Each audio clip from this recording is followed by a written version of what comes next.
Bon dia a tots. Com sabeu, anem seguint una sèrie, o hem intentat encetar una petita sèrie de missatges relacionats amb els temes inesperats. L'Ismael Gramaje va venir i va estar parlant de personatges inesperats que la vinguda de Jesús a la terra portava situacions inesperades, personatges. I avui m'agradaria parlar d'un missatge inesperat. Sí? D'un missatge que no es va rebre com s'esperava. Per què? Perquè aquella persona que va venir a dir-lo no era el que s'esperava o com s'esperava, ni deia el que s'esperava. Intentarem seguir aquests dos fils, d'acord? Número 1, no era com esperaven, no era el que esperaven, o no deia, punt número 2, no deia el que esperaven. Sabem pel capítol 1 de Joan que quan Jesús va venir a la terra, els seus propis no el van reconèixer, no? I m'agradaria llegir aquí just el capítol 1 de Joan.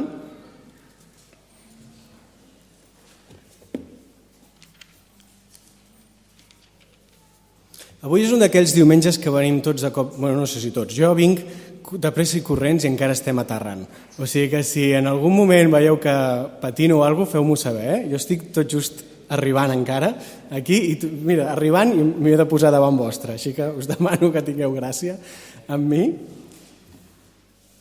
Aneu així al capítol 1 de Joan, els versets del 9 al 12. Aquell qui és la llum veritable, la que il·lumina tots els homes, arribà al món, però, encara que era al món i l'havia creat, el món no el va reconèixer. Havia vingut a la seva pròpia llar i els seus no l'acolliren. Però a tots els qui l'acolliren, els qui creuen en el seu nom, els ha concedit poder esdevenir fills de Déu.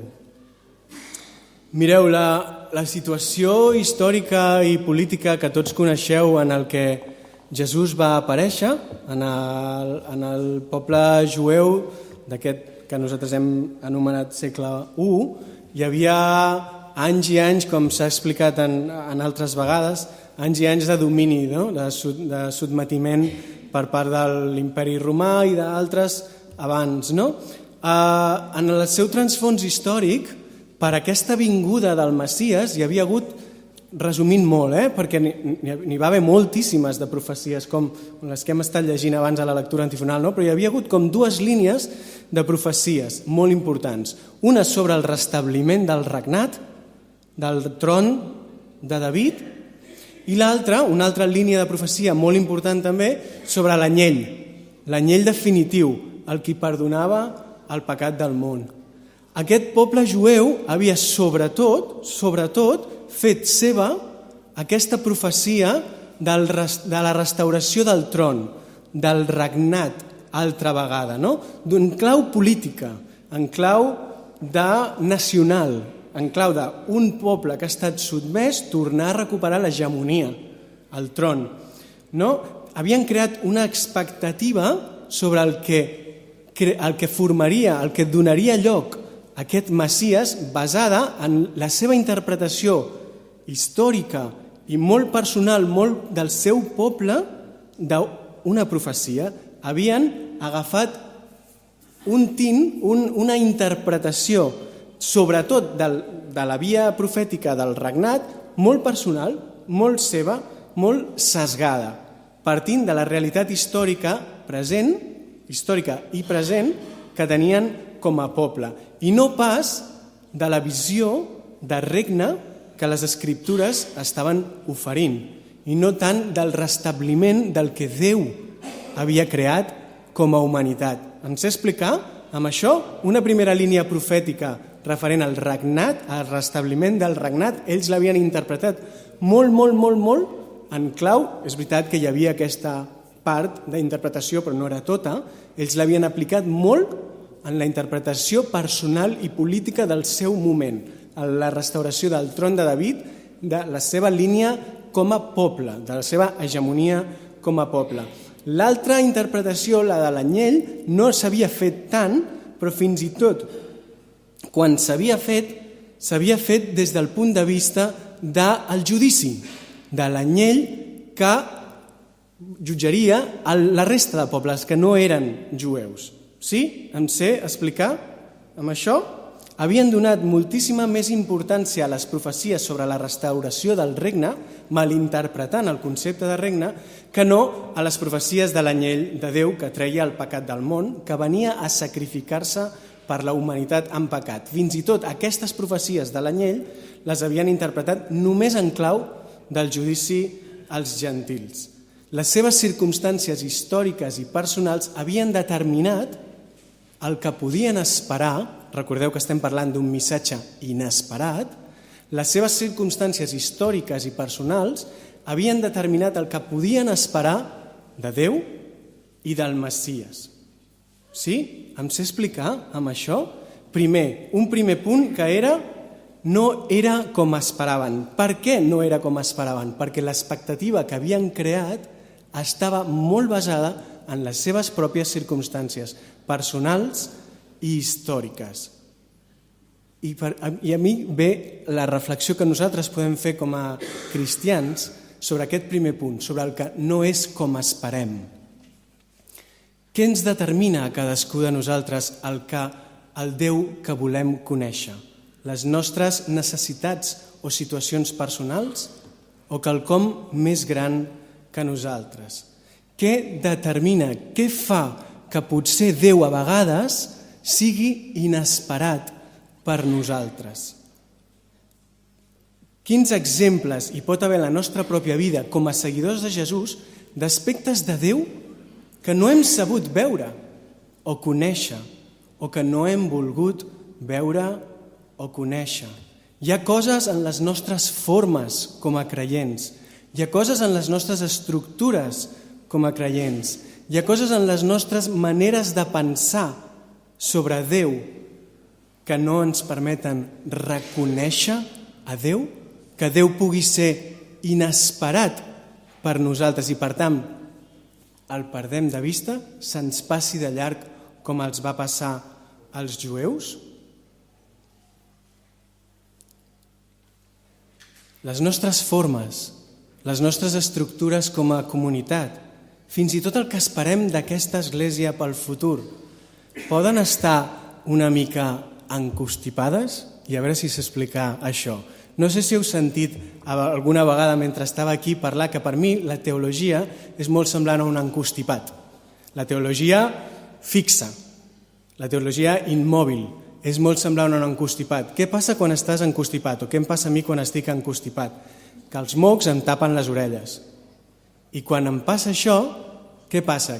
Que només em sento a mi mateix, només sento la meva pròpia veu dins del meu cap, com que no sento bé, ara m'estic tapant, igual crido, com que no sento bé, tendeixo a cridar, i com que crido, em quedo sense veu. I aleshores em converteixo en algú completament irrellevant des del punt de vista d'un missatge. Això és el que penso que passa amb la teologia fixa, que se'ns encostipa, que ens encostipa. Ens fa que només ens sentim a nosaltres mateixos, ens fa que, per tant, cridem massa i, per tant, ens quedem sense veu. Penso que amb algunes coses de cadascú de nosaltres, la manera en la que tenim d'entendre Déu, la manera en què podem tenir de ser de comunitat, les expectatives que podem tenir sobre el que ha de ser aquesta església, el que ha de ser el futur d'aquesta església, se'ns poden encostipar. I de cop i volta el missatge de Jesús, el que Déu tingui per nosaltres, pot ser inesperat o pot passar de llarg. M'he sabut explicar amb això?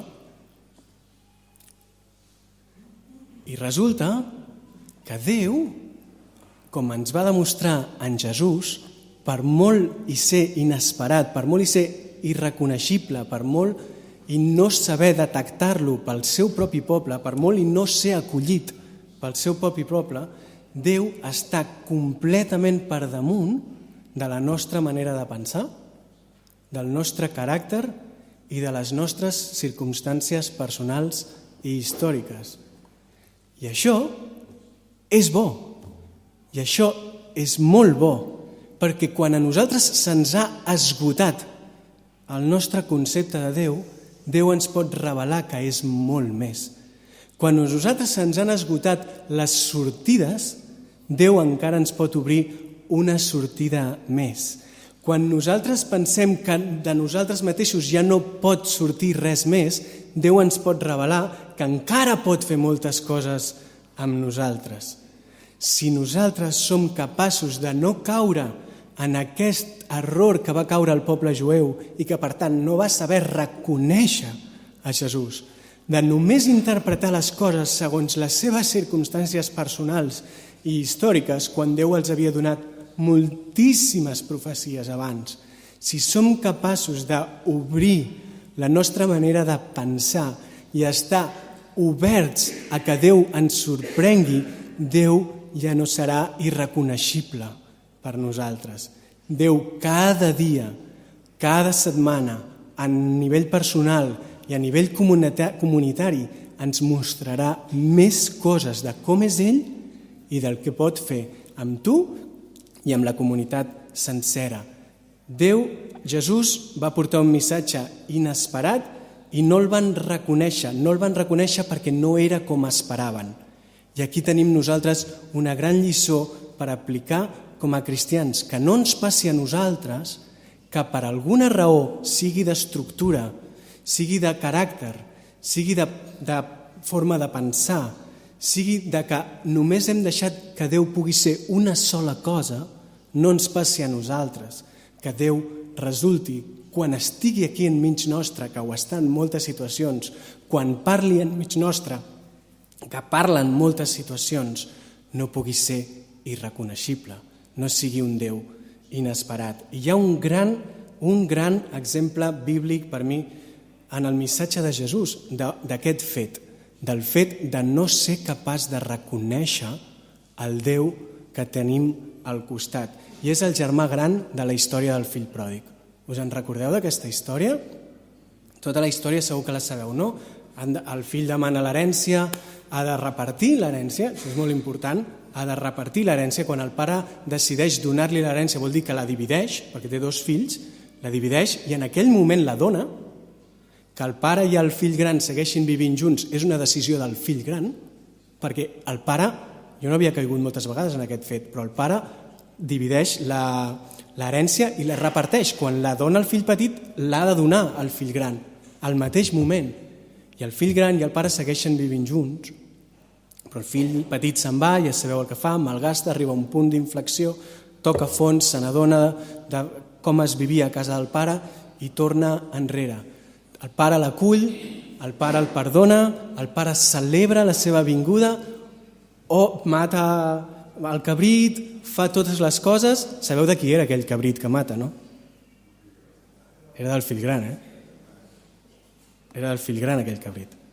Les coses que està recuperant el pare per celebrar la tornada del fill petit són del fill gran, perquè ja ha repartit l'herència. I el fill gran resulta que és incapaç de reconèixer el seu pare. El fill gran que no ha marxat, el fill gran que s'ha quedat, el fill gran que ha estat sempre al costat del pare, el fill gran que ha decidit que tot el que tenia igualment ho posa a disposició del pare. Esteu veient les analogies que tenim també nosaltres, no? Amb els anys potser que fa que som cristians, els anys potser que fa que posem les nostres coses als peus del pare també, els anys que fa que estem al costat del pare, i resulta que el fill gran no és capaç de reconèixer el pare. M'estic sabent explicar? No és capaç de gaudir amb el pare, no és capaç de reconèixer i d'empaltar-se, d'imitar el caràcter del pare. Sí, ha estat al costat tot aquest temps, ho ha posat tot als seus peus, però no és capaç de reconèixer el pare, no és capaç d'identificar-se al pare, no és capaç de semblar-se al pare i de gaudir igual que el pare. Hi ha alguna cosa en cadascú de nosaltres que ens faci germans grans? hi ha alguna cosa, i per mi és important, i crec que pot ser important per tots nosaltres com a comunitat, fer aquesta reflexió, hi ha alguna cosa que ens estigui convertint en germans grans i que potser, en el futur, no ho sé, ens impossibiliti reconèixer el Pare, a Déu? Aquest és el primer punt, el punt que no van reconèixer i no van acollir perquè no era com esperaven. I després hi ha el segon punt, que és que no deia el que esperaven. El seu missatge era un missatge inesperat. I em pregunto, quin és el nostre missatge? Perquè tot té una aplicació per nosaltres com a seguidors de Jesús. Si el missatge de Jesús era un missatge inesperat, quin és el nostre missatge? És inesperat? Ara parlarem una miqueta d'això. El missatge que s'esperava, o que els jueus esperaven que havia de portar el Messies, era un missatge de judici, de càstig. En canvi, els punts principals del missatge de Jesús són el perdó, la gràcia, o la vida que rebem a través del perdó i de la gràcia, i el sacrifici, el donar-se als altres. Joan capítol 10. He vingut perquè tingueu vida i vida en abundància. I segueix dient, el bon pastor dona la vida per les seves ovelles. Sí? La vida que tenim a través del perdó i de la gràcia i el sacrifici, el donar-se als altres. Joan 3, 16 i 17, que a vegades ens l'oblidem, perquè tot aquell que cregui no es perdi, sinó que tingui vida eterna, no ha vingut a condemnar, sinó a salvar. Sí? Els dos punts, la vida que tenim a través del perdó i de la gràcia i el sacrifici, el donar-nos pels altres. També tenim la superampliació de perspectiva que suposa pel poble jueu les benaurances, com tot el que porta, es va dir això, però, el sermó de la muntanya. També tenim totes les ocasions en les que Jesús va guarir, va curar algú i li va dir, et són perdonats els pecats, i a tothom li va explotar el cervell. És a dir, el perdó, el missatge que esperaven eren de judici i de càstig, i resulta que dona un missatge de vida a través de perdó i gràcia i donar-se als altres. M'ha encantat el text del Joan i el tenia aquí preparat també, i moltíssimes gràcies per treure'l aquest matí, també, Joan. Mateu 25. Acollir, visitar, donar aigua, donar menjar a cadascun d'aquests més petits, a mi m'ho heu fet. Missatge de Jesús no era judici, no era càstig, era preocupació, atendre necessitats, fixar-se en les necessitats del voltant i atendre-les. M'encanta perquè aquest text precisament està situat en un context de judici, que és el que dèiem, no ve a parlar de judici. Aquest text està situat en un context completament de judici, però és que resulta que el que passa és el més inesperat de tot. És que els deixa estupefactes, perquè ni tan sols ells se n'adonen, els que estan en aquell context del judici, que uns estaven complint el missatge sense saber-ho i els altres, pensant-se que el complien, no l'estaven complint. Em sé explicar amb això? Sí que era un context de judici, però és que el que passa és completament inesperat. No tenien aquest preset, no tenien aquesta cosa programada en el seu cervell per entendre que aquell era el missatge. Donar-se als altres, fixar-se en les necessitats, atendre, acollir, visitar, donar aigua, donar menjar. Aquest era el missatge. I de la mateixa manera, exactament igual, per recalcar aquell missatge, la primera lectura de Jesús, un cop s'ha presentat com a mestre, quan va a la sinagoga en dissabte i demana que li passin el rotlle d'Isaïes, si no recordo malament, i el Lluc 4 diu això.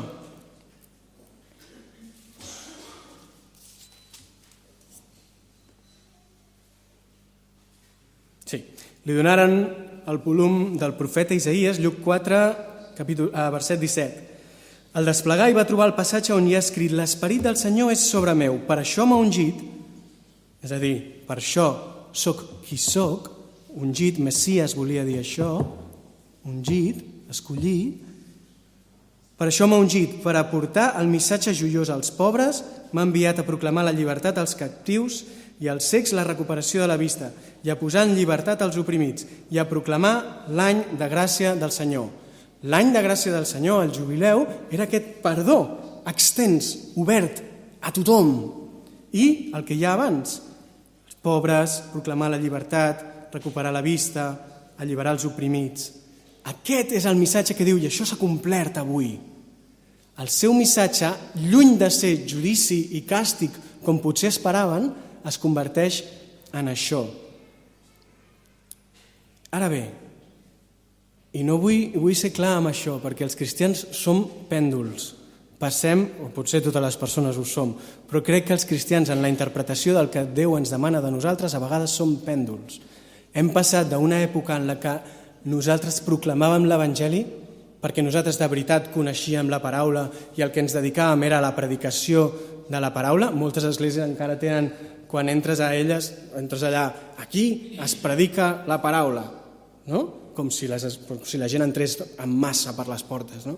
Aquí es predica la paraula, perquè això és el que era el nostre tema, això és el que els evangèlics fèiem històricament, no? La predicació de la paraula. Pèndol, bum, cap a l'altra banda, al cap d'uns quants anys de generacions hem passat a però si abans no ens importava només la predicació i no ens importava les necessitats de la gent, o podia semblar que no ens importaven les necessitats de la gent, passem a tot el contrari, a implicar-nos en les necessitats de la gent, i ara tots de cop i volta com a bojos ens convertim en treballadors socials i ens foquem única i exclusivament en les necessitats de la gent,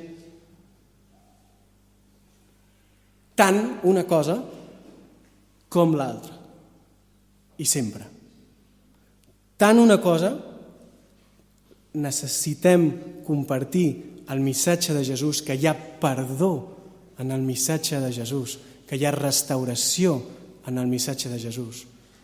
Com atendre necessitats, portar llibertat, visitar, descobrir aquesta manera de ser de Jesús, que Jesús encarnava el missatge, d'estar atents i portar recuperació, salvació a les necessitats de les persones. No ser pèndols, no dedicar-nos durant una època a una cosa, durant una altra època a una altra cosa. Tant una cosa com l'altra, sempre, en tot el que fem. Aquest era el missatge inesperat de Jesús.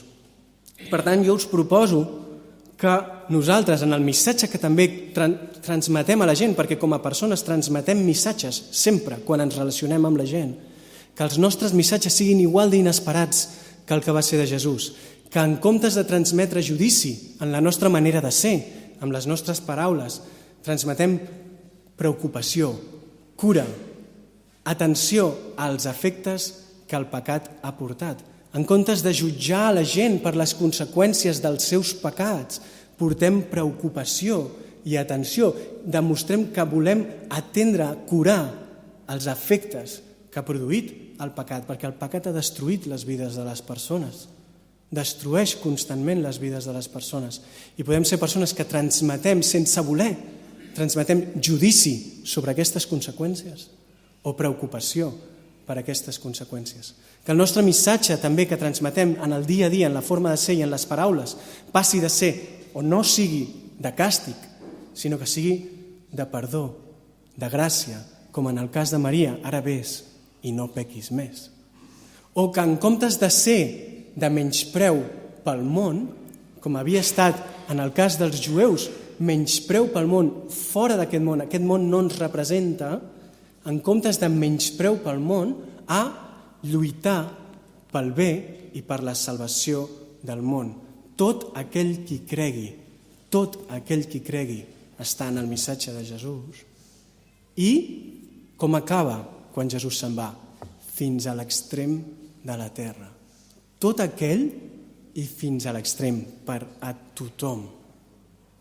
Aquesta és la meva proposta, que puguem reflexionar sobre això. Si nosaltres som missatges inesperats, que puguem ser missatges en comptes de judici, de preocupació i de cura, en comptes de càstig, de perdó i de gràcia, en comptes de menyspreu pel món i de separar-nos del món, de lluitar pel bé i per la salvació del món. I l'últim punt, és inesperat el nostre missatge? Quin missatge coneix el nostre entorn de nosaltres, dels cristians? El missatge de Jesús va ser inesperat. El nostre és inesperat? Què coneix el nostre entorn del cristianisme? Què coneix el nostre entorn del missatge de Jesús? Jo tinc la sensació que som molt més coneguts pel que estem en contra que pel que estem a favor. Molt més coneguts pel que no ens agrada i no ens representa que pel que volem lluitar i volem que aquest món es torni. Esteu amb mi, amb això? Potser no hi esteu d'acord, Però jo tinc aquesta sensació quan parlo amb les persones. Som molt més coneguts per estar en contra, per tenir un missatge de judici moral, per anar, o bona conducta per anar al cel, no facis això, no facis això, no facis això o altre, per estar en contra de certs aspectes que evidentment estic d'acord que hi estiguem en contra, com l'avortament, com l'homosexualitat, per estar preocupats de defensar els nostres drets com a protestants. Però potser no som tan coneguts, el nostre missatge no és tan conegut per estar a favor de les famílies, però no com a estratègia en contra del matrimoni homosexual o de l'avortament, sinó de veritat, les famílies, el treball amb les famílies, a favor de la vida, a favor de la recuperació d'aquest món, a favor d'aquells que són exclosos, a favor de lluitar constantment perquè aquest missatge de Jesús, dels pobres, d'alliberar, aquest missatge de Jesús de portar perdó, sigui constantment enmig de la gent. Hi havia una cançó d'André Crouch que deia Jesus is the answer for the world today. Above him there's no other, but Jesus is the way. I m'encanta el gospel. Però sabeu què ens diu la gent d'aquesta? Què diu aquesta cançó? Jesús és la resposta pel món avui. Per sobre d'ell no n'hi ha cap altre, perquè ell és el camí. I tots diem, amén. I la gent ens diu, però si no saps quines preguntes em faig. Però si no saps quins són els meus problemes. Però si no saps quins dubtes tinc. Com pots venir a dir-me, Jesús és la resposta? I és veritat, ho és. Ho és. Però perquè el nostre missatge sigui un missatge de veritat, necessitem ser aquelles persones que estem tan a prop dels altres que el missatge es converteix en rellevant. No que com que ja l'han sentit 1000 vegades és irrellevant. El missatge es converteix rellevant perquè coneixem les seves preguntes, perquè coneixem els seus dubtes, perquè ens preocupen els seus problemes i les seves incerteses. I aleshores podem portar aquest missatge de perdó, de la vida que es rep quan s'experimenta el perdó i la restauració. Doncs aquest és el meu missatge d'avui per vosaltres, que el missatge no es converteixi en inesperat perquè a vegades Déu no és el que nosaltres esperem, perquè a vegades potser hem limitat a que Déu sigui només una cosa i no ens pugui ensenyar quant més és encara. I que el missatge no sigui inesperat perquè no diem el que esperen, sinó que realment estiguem a prop de la gent i sapiguem entendre quines són aquelles coses de l'Evangeli que necessiten escoltar. Que Déu ens beneixi.